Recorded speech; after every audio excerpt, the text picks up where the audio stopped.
안녕하십니까. 여러분과 함께 성장해가는 채널 성공학 개론입니다. 해운업계의 시황이 되살아나면서 모처럼 한국의 해운사들도 휘파람을 불고 있습니다. 흠슬라로 불리며 부활에 성공한 HMM뿐만 아니라 벌크선 강자 대한해운에게도 관심이 쏠리고 있습니다. SN그룹의 벌크선사 대한해운은 2013년 SN그룹에 편입된 이후 30분기 연속 영업이익 흑자를 기록해 왔습니다.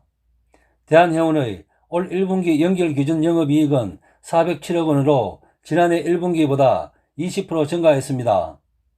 대한해운 관계자는 올 1분기는 부정기선 운용 선대를 조정하고 원가 절감 등을 통해 영업이익과 순이익을 대폭 키웠다 라고 설명했습니다. 여기에 대한해운은 100% 자회사인 대한해운 LNG를 통해 친환경 에너지 사업 전환에도 속도를 내고 있습니다.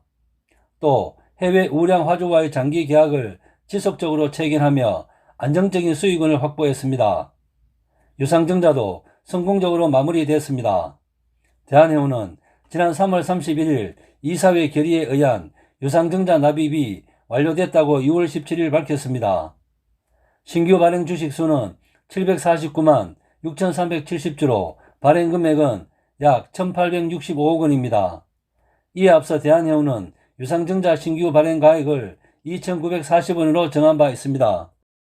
대한해운 측은 유상증자로 확보한 자금은 모두 차입금 상환에 사용할 예정이고 이를 통해 연간 금융비용 약 100억 원 감소, 신용등급 상향 기대 등 재무구조를 개선하고 미래 성장 동력을 확보할 수 있을 것으로 기대하고 있습니다.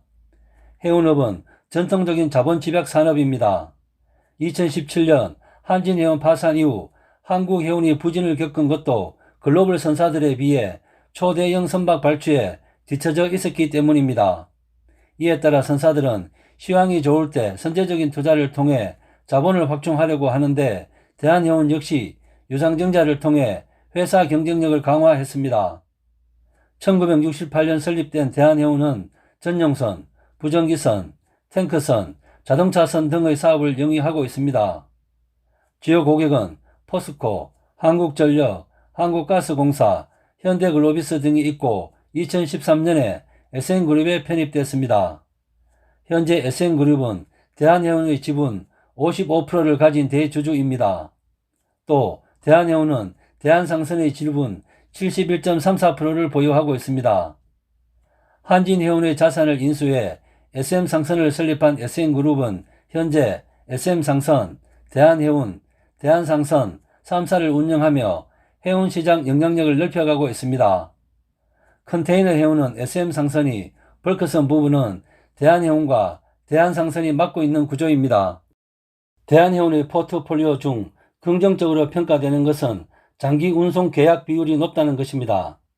장기 운송 계약은 시황이 좋지 않은 상황에서도 안정적인 수익을 확보할 수 있다는 장점이 있습니다.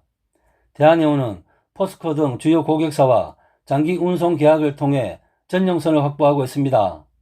매출 구성은 전용선 부문 비율이 92%로 가장 높습니다. 부정기성 부문은 7%에 불과합니다. 대한해운은 운임에 노출된 부정기성 운영 비율이 매우 낮다는 것도 장점입니다.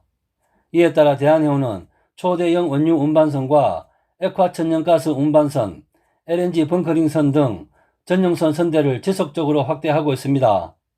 대한해운은 지난 1월 초대형 원유 운반선을 4척까지 확대하면서 전용선 부문을 더 확대했고 GS 칼텍스와 S-오일에 각각 2척씩 투입됐습니다.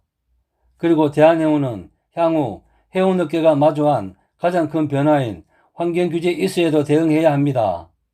선박 평형수 처리 장치를 의무화하는 국제해사기구 협약을 준수하기 위해 대한해운은 지난해 말 기준 관리선박 56척 중 장치를 탑재한 38척의 선박을 운항 중에 있습니다. 또 항산화물 배출 규제를 위해 저유황유 사용과 탈황 장치 설치 방안 등 2가지를 모두 고려하고 있습니다. 여러분과 함께 성장해가는 채널 성공학 개론, 오늘의 핫 포인트입니다. 해운업계의 시황이 되살아나면서 국내 해운사들이 휘파람을 불고 있는 가운데 올해 가장 큰 폭의 주가 상승세를 보인 흠슬라로 불리는 HMM뿐만 아니라 주요 고객사와 장기 운송 계약으로 안정적인 매출을 구성하고 있는 벌크선의 강자 대한해운의 장점에 대해 살펴보았습니다. 이상 마치겠습니다. 감사합니다.